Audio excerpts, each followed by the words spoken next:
One of the most important consequential elections are set to take place in the next couple of days.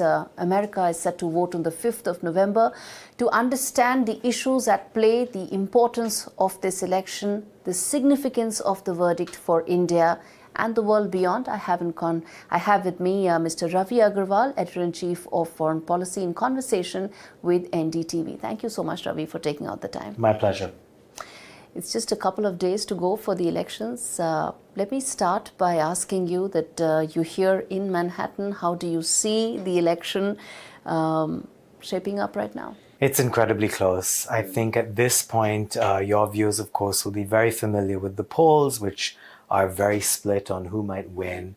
I think the thing that all of us are now looking out for is which candidate has more energy behind them. And by that, I mean turnout. So whoever can get more of their supporters to actually show up and vote. And remember, early voting is underway in many American states already. So we already have millions of people who have voted. And I think the challenge will be to make sure that each side gets the rest of their potential voters out to the polls on November 5th. It's a game of turnout. It's a game of turnout. But, if one were to talk about the issues, one talks about immigration, economy, a lot is talked about, even specifically about abortion rights and so on and so forth. But what, according to you, is probably one of those critical issues or the pivotal issues on which America is actually voting this time? I think it almost always comes down to the pocketbook.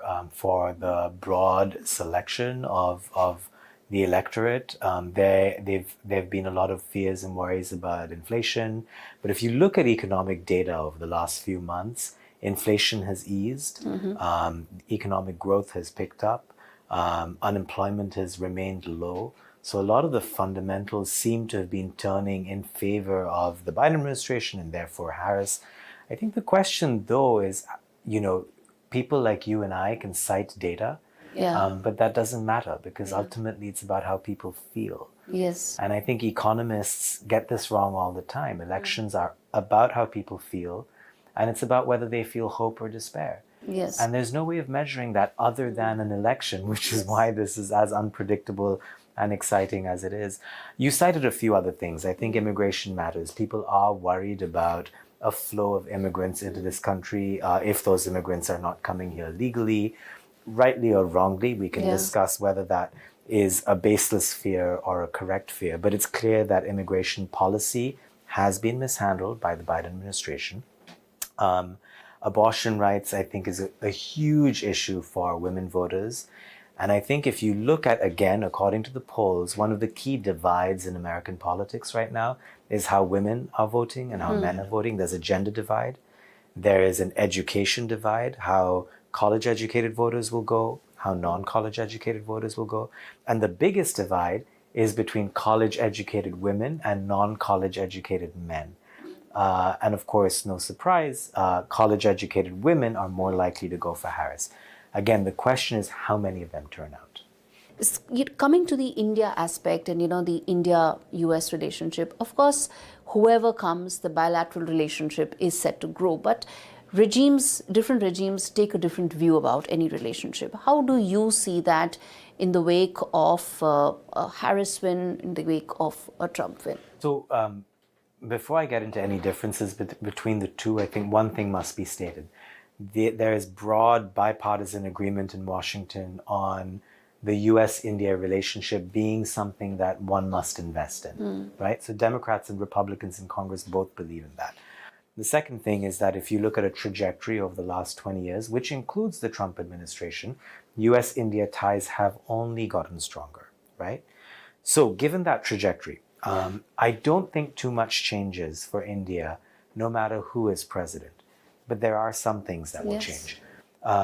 Harris, in general, we think, believes more in alliances, believes more in rules in the global international order. But if I were to just ask in terms of who could be better for India, this is an important election, but it's also important for us, for our Indian viewers. Who do you think would be better for India? Look, again, I think India is well served. When I speak to foreign leaders in, say, Africa or other Asian countries, do you know what they always tell me? we wish America would treat us the way they treat India, which is to say transactional, which is to say seeing strategic value in a partnership, which is to say a bipartisan agreement in a longer term future relationship. So all other countries want to be treated like India. India's in a very good place regardless. Now, if you take Trump at his word and he slaps 20% tariffs on Indian goods that are coming to America, that won't be great for India. Yes. But will Trump actually do as he says?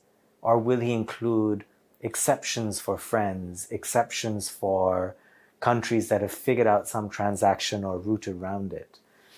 We don't know. It's the Yes. unpredictability. And unpredictability will worry a lot of countries that don't have cards to play. Yes. India has cards to play. It is an important actor in the global arena. America, of course, sees it as a counterbalance to China. But more than that, again, there is a deep-seated sense in Washington, D.C. that this is a country we must invest in.